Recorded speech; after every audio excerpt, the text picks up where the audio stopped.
I have actually seen someone No, ma'am, I can whose tell you. clothes was so tight, member. No, but that the buttons open in the parliament. I can. All right, let's slow this one down, because this clip is already making people laugh. But if you only laugh, you will miss the real message. This exchange happened in Jamaica's parliament. The speaker in the chair is Juliet Holness, and the member raising the concern is Burke. Now let me be very clear from the start. This is not about personal attacks. This is not about fashion. And this is not about disrespect. This is about power, discretion, and how rules work when one office holds final authority. The laughter in the room makes it sound light, but what Burke is doing here is actually institutional housekeeping. And if you care about how Parliament functions, this moment matters. Member Brownberg. Thank you very much for that. I am hoping that we can indeed not take the whole hog all at once, because I do believe that there is a way in which we could take it in pieces. Not necessarily, you said last time they were each provision one by one, but that's not necessarily what I'm thinking. We have 14 parts plus the appendices and other stuff. If we decide say that we are going to do it in 5 sessions, for example. No, that wasn't the intent. When I said we would have to take all of it, meaning we would have to finish the process, not that we would do it in 1 session. Okay. Okay. No, man. Yeah, okay. Not that we would do it in one session, but it wouldn't be where piecemeal we only looked at and submit to the House one segment. We are at one. Right. So it may even take us 10 sessions. Right. But it means that based on how it is designed and formulated, we would have to complete the process of reviewing. Agreed. I'm in total agreement with that. All right. So that's I'm going to give you an example of why. Don't give me, because I agree with you. Yeah, you agree. Everybody in agreement? Everybody? It's clear. I have to make sure, you know, that the membership, either majority or everybody. Look here, I am making sure, you know, that. So I will give you an example, like if you look at Standing Order 12 and the current redrafted Standing Order 12, and you can compare it to Standing Order 35 in the revised document. So if you notice before, when we couldn't make any adjustments, we used to go alphanumeric designation to be able to chuck in something new. Now, the Standing Orders revised. For example, if you look at it, 73A, 1 section separate, B, 73C, going down. And it would now relate to the various committees. Now, and it would continue if we decided to introduce new committees that these standing orders apply to, these provisions apply to. I know that one of the things we have been struggling with, which we had a long conversation around in the sessions that we did for the post-election seminars that we had, was around the role of the speaker and the judgment of the speaker. And because in our arrangement, the speaker has such great latitude, I believe that some of the items that we have should have more specificity. And the example I would bring to your attention is, I think it is part 3, item 17, I don't know, Standing Order 17, which is around the dress, for example. Which has been a very problematic one over the years, because what we have is so archaic. So dress just simply says that members shall wear business attire in all proceedings, and then next it says the speaker may from time to time issue specific guidelines regarding acceptable attire and shall be the final arbiter of the suitability of a member's dress. Mr. Robinson, my namesake, I'm not a stickler for the dress code like the member from Southwest St. Catherine, but generally when you come in here ensure that you have a tie. Okay? I am extremely not comfortable with that. I believe it's too vague when you simply say business attire. I would hate to know that I come to Parliament with my fitted jacket, my nice fitted pants, nice suit, and the Speaker believes it's too tight.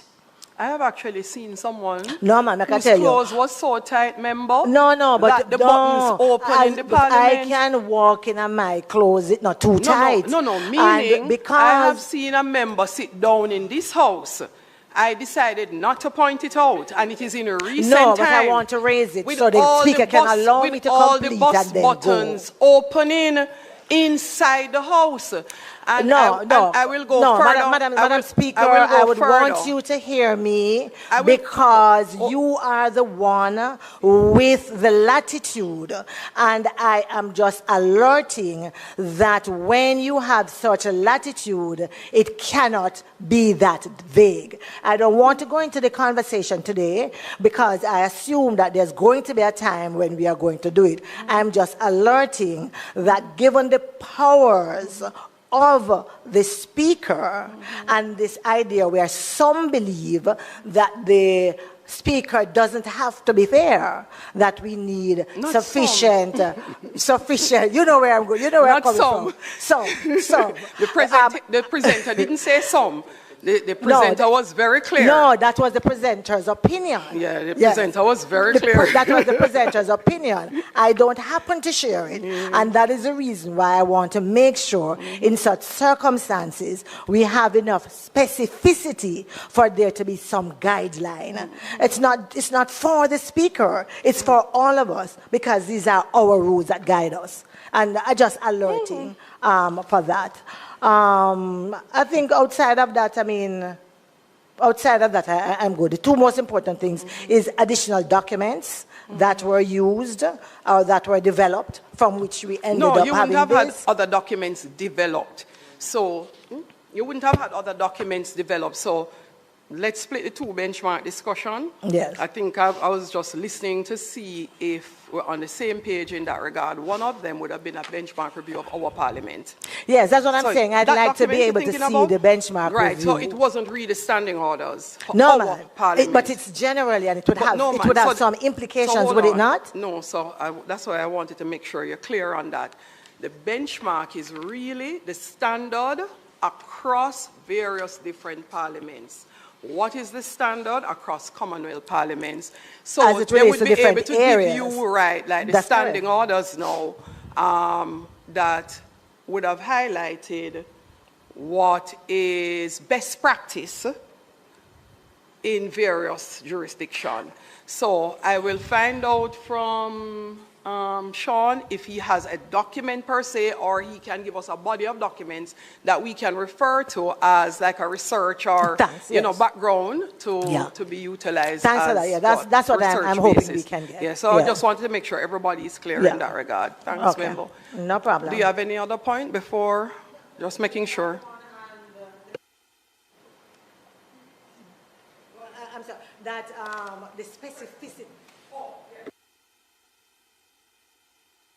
All right, let me answer that as well. As it relates to specificity required, there is no parliament anywhere in the world where the Speaker is going to have such specific guidelines for everything that, no, I'm just saying this generally.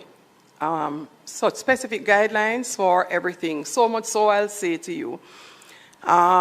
In even going into Trinidad and Tobago when we visited, the Speaker in Trinidad and Tobago uses what she called at the time Speaker's Notes. I think that's what it's called, huh? I'll explain what it, remember.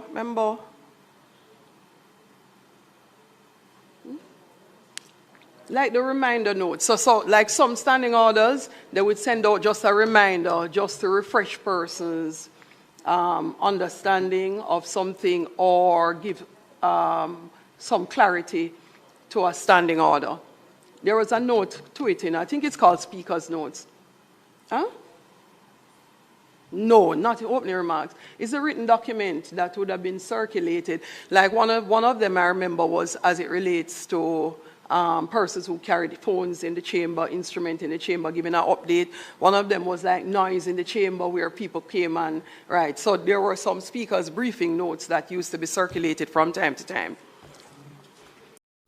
Burke begins on a cooperative note. And that's important. He agrees with the idea that the standing orders must be reviewed in full, not rushed, not chopped up irresponsibly, but completed properly, even if it takes multiple sessions. That already signals that she is not trying to delay or derail anything. Then she shifts to the substance. She explains how the revised standing orders are structured. Multiple parts, appendices, the ability to add new committees, and the flexibility built into the document. On the surface, these sound progressive and practical. But flexibility always comes with a cost. And that cost is who gets to decide. This is where Burke zeroes in on the speaker's discretion. Particularly under Standing Order 17, the dress code. The rule says members must wear business attires. Then it says the speaker may issue guidelines and the final arbiter of what is acceptable. That phrase, final arbiter, is the entire issue. Because business attire is not a technical term. It's cultural, it's subjective, it changes with time, body type, gender, and even politics. Burke makes this point using a real-world example. Fitted jackets, tight clothing, buttons opening, the room laps, but the example is intentional. She is showing how personal judgment can easily replace objective standards. One speaker may see a fitted suit as a sharp and professional. Another may see the same outfit as inappropriate. The rule doesn't change. Only the person interpreting it does. And that's dangerous in a parliament. Burke is careful with her words. She even says she chose not to embarrass a member she observed. Because once you start calling people out publicly based on subjective judgment, the house becomes unpredictable and unfair. Then she says something extremely important. When you give an office this much latitude, the rules cannot be vague. That line is the heart of the entire intervention. This is not about Juliet Holness personally.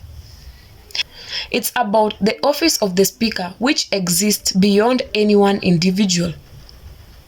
However, and this is where public perception matters, Juliet Holness is also the wife of the Prime Minister. Again, no accusation. But institutions don't just operate on fairness. They operate on confidence. Clear rules protect the speaker, the members, and the legitimacy of Parliament itself. Burke even acknowledges reality.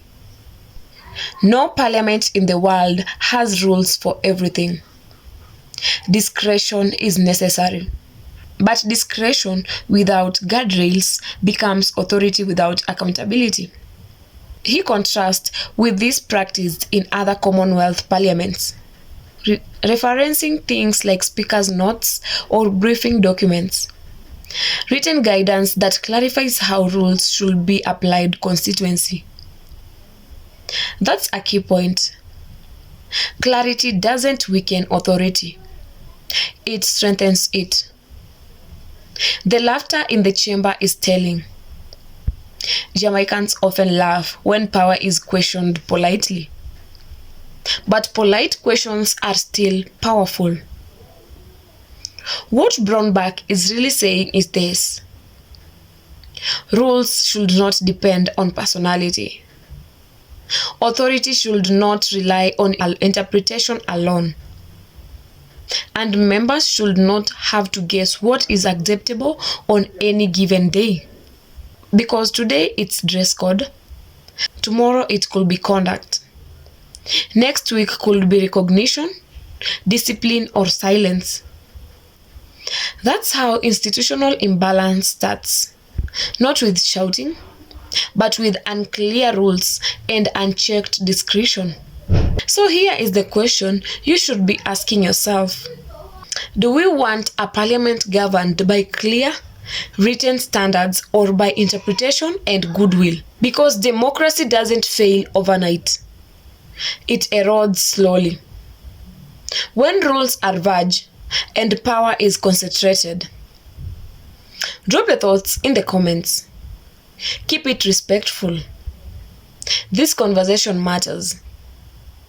If you appreciate breakdowns that go beyond the jokes and actually explain what's happening, like the video, share it, and subscribe.